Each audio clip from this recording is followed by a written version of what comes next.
We're now going to talk about skill acquisition or skill building. In order for us to determine how to best skill build, we need to have a better understanding of goals. The contents of goals include the child's name, the skill that you're trying to teach, and mastery criteria. We'll go through each of these. Funding sources have a variety of requirements for goals. This means that a goal might look different depending on which funding source the child has. The overview I'm about to give is an example of what might be in a goal, or what a goal might contain. The first is the child's name. Typically, only using the first name is enough, but sometimes funding sources require that you use the word client or child. The next aspect of goals is the skill to be learned.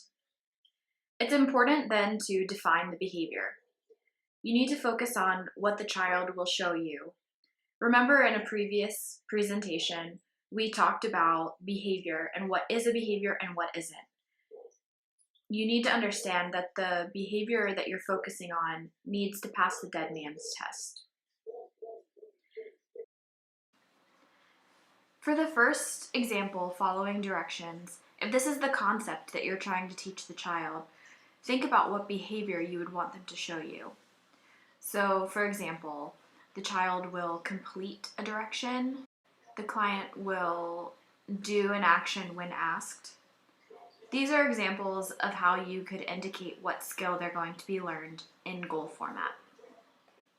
Take a few minutes to look at the concepts listed and try to determine what behaviors you would be looking for within these concepts. Aggressive behaviors, expanding an interest in toys, and improving manding skills. Remember that manding is simply asking for what you want. The last aspect of a goal we'll talk about is mastery criteria.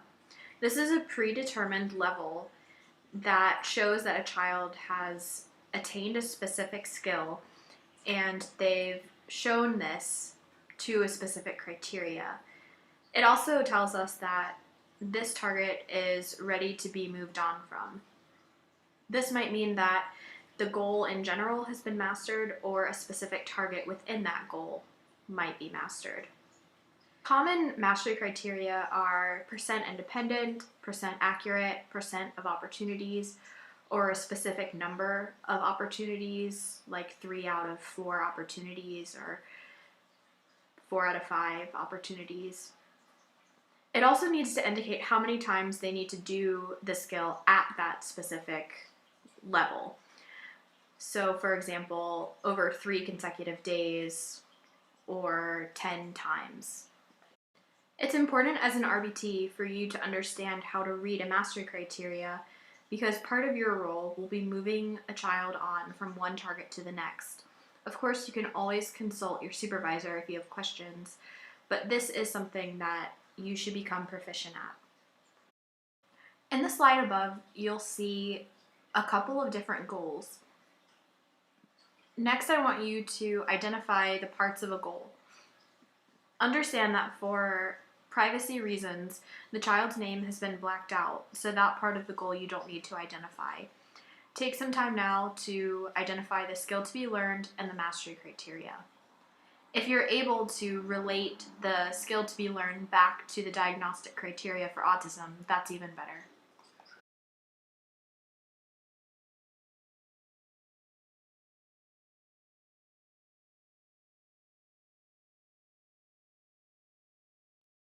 Take a look at what I got. I circled the specific behavior in red. I boxed the criteria in blue, and I boxed the number of times to perform it at that criteria in purple.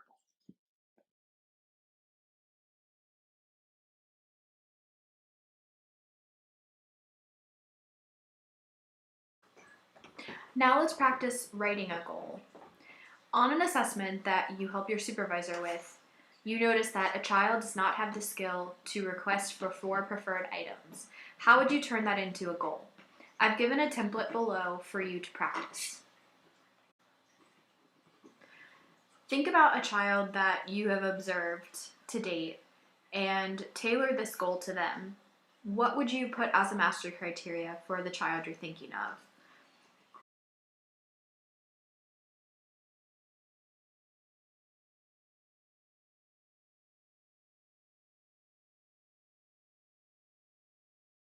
Earlier, I talked about how certain funding sources have different requirements for goal writing. For many private insurance companies, they require 2 month, 4 month, and 6 month benchmarks. This means that for one long term goal, there might be 3 short term objectives in order to meet that goal. Take a look at the treatment plan above and note where the 2 month, the 4 month, and the 6 month benchmarks are. And also look at where I boxed and try to remember what parts of a goal those are. Pause now in order to gain feedback on the goal you wrote, as well as to get any clarity on goal writing or the other topics we've discussed. Guided Experiential Session 6 will follow this, so please ask to review a child's treatment plan to practice with that section of this training as well.